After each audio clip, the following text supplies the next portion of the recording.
looking for 1.3. You can see that it says 1.3 expression. That's going to be the first page. So we have this page. This is our first page. And then we have this is our second page. They should be right in order. And then you have this one.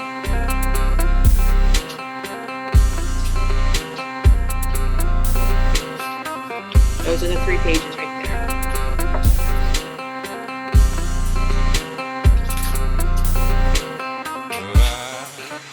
At the bottom of the ocean. All right, so we're gonna cut this out. You don't have your scissors? We're gonna cut right around the box, the whole thing.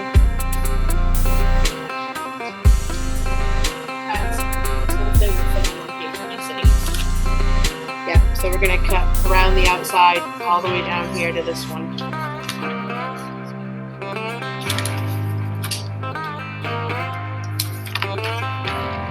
I wouldn't go cutting all the other ones out because they're foldable, so I would just stay here on this first page. Put your title down, 1.3, write an expression. Do you need tape too? You got your tape?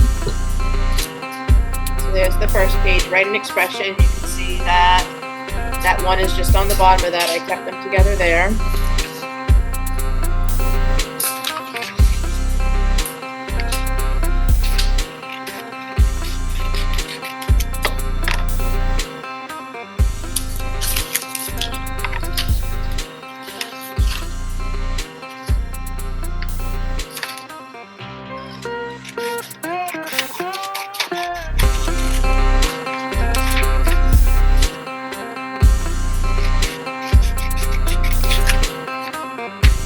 Tape anymore, and I'm just going to cut out the rest of them, and then I'll show you how to fold them.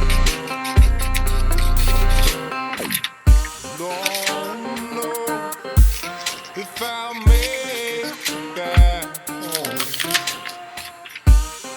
I'm just stuck here with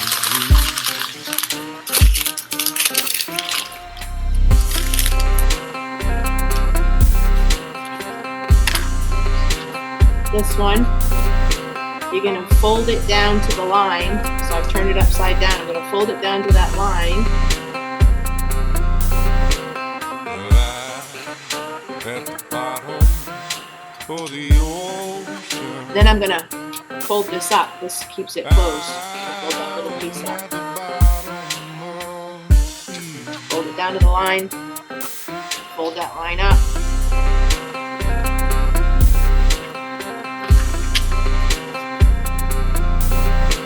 Then you're ready to cut your doors to the line where you folded it.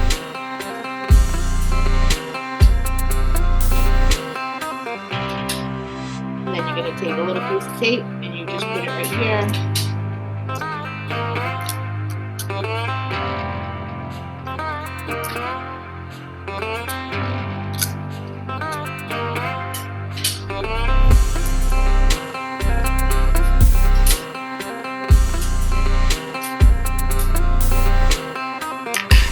Now we're going to take this next foldable and we are going to fold it into the middle line. This will be the doors, both sides, fold to the middle, and then you can cut your doors so those doors are open.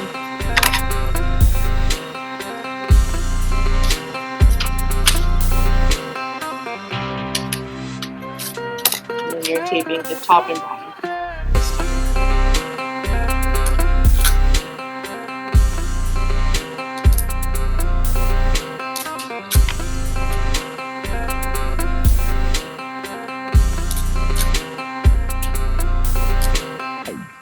Alright, this one on top, write an expression. I'm just stuck here in a dream.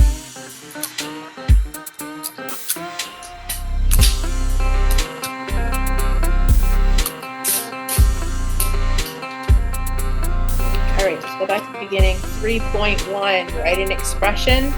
These are all the most commonly used words when we're talking about adding. Obviously, add, plus, sum is one that students don't always know right off the bat. Greater than, more than, increased by. Those are the ones that are commonly used for addition.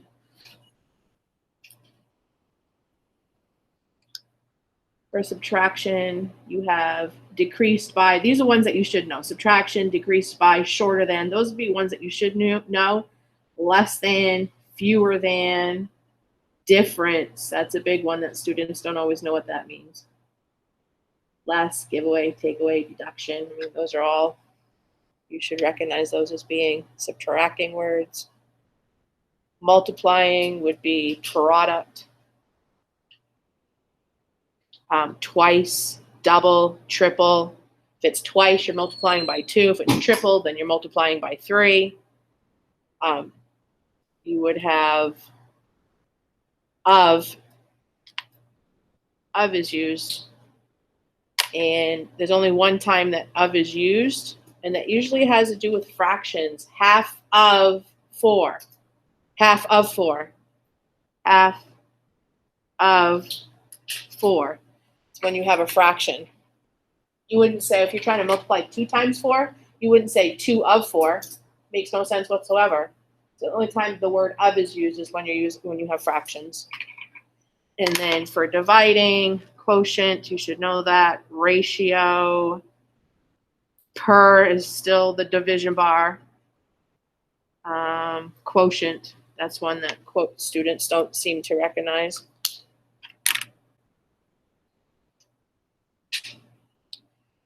We have some turnaround phrases. 5 less than a number. It's 5 less than something else, which means something else has to exist first. 5 less than looks like this. It's not 5 minus. 5 less than a number. Well, what is it less than? It's a number that we don't know. We'll call it X. So 5 less than always comes second, and that would be the same for 10 more than. 10 more than, well, what is it more than? If it's more than something, doesn't something else have to exist first? Yes. So there has to be some other number for you to know if it's less than or more than that number. Okay. That's all I wanted to put down there, because those are, students will always get those wrong. More than, less than, they'll put 5 minus or 10 plus. Up here, we're going to write these words: variable, coefficient, variable, operation, and constant on the outside here. So this was coefficient, variable. With Jackson Jakes, please report to the main office. Jackson Jakes. Operation and constant. So if I look at this phrase together, 3x plus 4, 3 is a coefficient, a number multiplied by a variable. So any number that's in front of the variable is called the coefficient. It helps the variable, like the way the co-pilot helps a pilot. Pilot can't do it by itself the same way that variables can't do it by themselves either. Students want to confuse the words coefficient and constant. Constant means it doesn't change. It's 4. 4 is never going to change. Whereas 3x will change depending on what x is. It has an infinite number of solutions for 3x. And then obviously operations, plus and minus signs. Then you have your definition down here: a combination of constants and or variables separated by an operation, a mathematical phrase that includes numbers, variables, and operations. This would be an expression.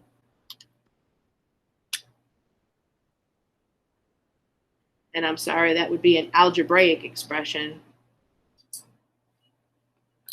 If we look under addition, the sum of 2 and a number x. It's important to write it exactly how it says. It says the sum of 2 and a number x. The sum of what? 2 and a number x. Here's one of those turnaround phrases that we just talked about. 7 more than. Well, here's 7 more than. What is it more than? It's more than a number n. Subtraction. The difference, okay, well, here's my difference. The difference of what? The difference of a number n and 6. N first, 6 second. Here's that turnaround phrase again, for less than. Okay, here's for less than. For less than. What is it less than? It's less than a quantity. That's already letting you know that it's less than something more than just one thing. A quantity usually means more than one thing. So for less than the quantity of what? 6 times a number d. 6d. 6 times a number d. You can use parentheses, you can use the dot, but really 6d would be the best way to show that. The difference, okay, difference, is my difference. The difference of what? 22 and the square of a number m. The difference of 22 and the square of a number m. What would that look like for a square of a number m? That would be m squared. Okay, multiplication, 12 times y. Okay. Easy enough. A third of a number x. Of means to multiply. A third of x goes next to it. The x does not go in the denominator. It can go in the numerator or it can go next to it. It does not go in the denominator. The product of what? The product of 3, I'm multiplying something. The product of 3 and what? The sum of a number 7 and a number y. So I'm multiplying 3 and I need to keep these two things grouped together. So 7, the product of 3 and the sum of 7 and y. And really, you don't need that multiplying symbol there. You could have put it right next to the parentheses. 3 times 7 plus y. Either one.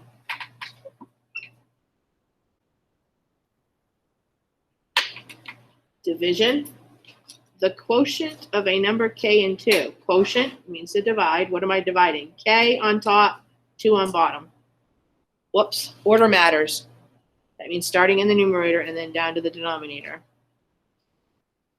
The quotient, okay, I'm going to use my fraction bar. The quotient of what? Twice a number t.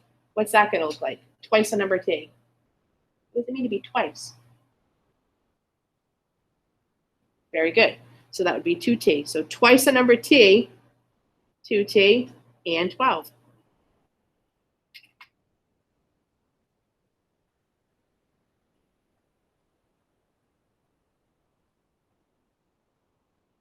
A cube of a number fewer than 25. What's a cube of a number? I think that means cube of a number.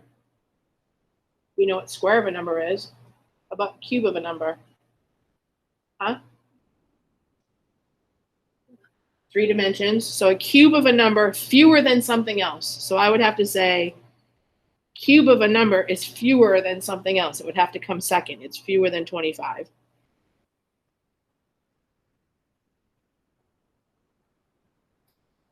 A number to the 8th power. What do you guys do on that one? Okay. Twice a number decreased by 1. Twice a number, 2x. Decreased by what? By 1. 2 divided by a number.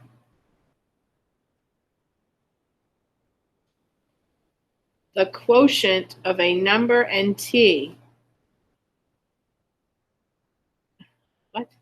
What number? Did I put that in there right? The quotient, okay, so the quotient means the divide of what? A number, we don't know what that number is, but I guess we know what t is. T. Quotient of a number in t. There's a number in t. A number squared, x squared, less 6. I'm taking away 6. Not less than, just less. 1/2 the square of a number. 1/2 the square of a number.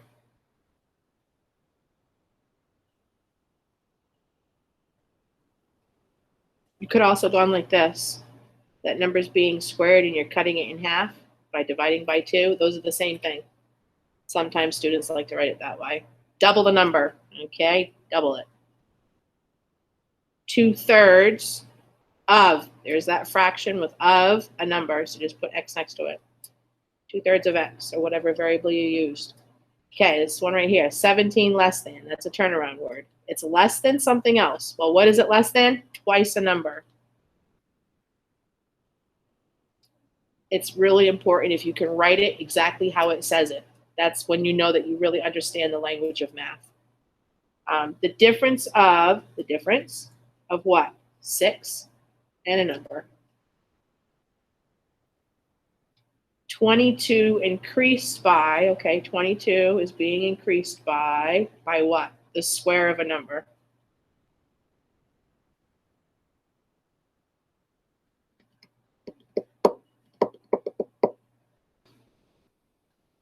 Okay, write an expression. Number of tokens needed for V video games if each game takes 4 tokens.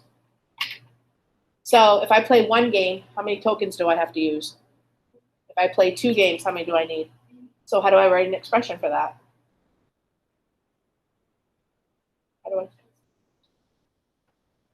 Very good. We're going to say 4V. We're going to use V because they use V for video game. So 4V, 4 times V. Number of pages of a 5-page article left to read if you have read P pages. So we've read P pages out of a 5-page article. If I read 2 pages, how many pages would I have left? So I'd have 3 out of 5 left, right? So there's 5 pages, and I read 4 pages. How many pages left do I have? 1. So how do I write that then? I always try to give myself an example so I can see the math that I'm doing and then replace it with variables. Almost. What's the total that you have here? 5, and what am I doing to that 5? If I read 1 page, what am I doing to 5? I'm subtracting P pages. So I have 5 total, and I'm subtracting however many pages I've read. That'll tell me how many pages I have left to read. Each person share, if P people share in 16 slices of pizza equally. I got 16 slices of pizza, and there are 8 people. How many pieces of pizza do they each get? There are 4 people. How many pieces do they each get? So how did I do that? What were you mathematically doing in your head when I asked you those questions? Very good. So you take the total, 16, and divide by what? People. So it's slices divided by what? People for P. Oh my gosh, I'm sorry.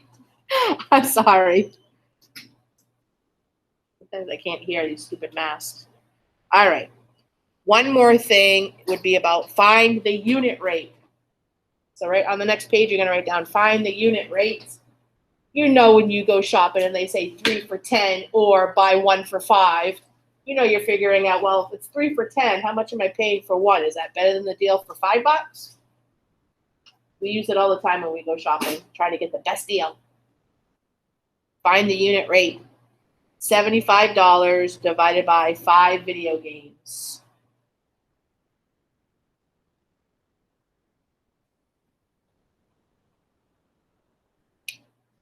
$75 for 5 video games. Well, I'd like to know how much 1 video game costs. That's what a unit rate means. You want to know per 1. Okay, unit rate per 1. That's what unit rate means, per 1. So how would I figure out per 1? I would divide this by 5, and I also have to divide the numerator by 5. 5 over 5, remember 5 divided by 5 still equals 1. I'm not changing the value, I'm just reducing this fraction down really, but I want the denominator to be a 1. 5 divided by 5 is 1 video game.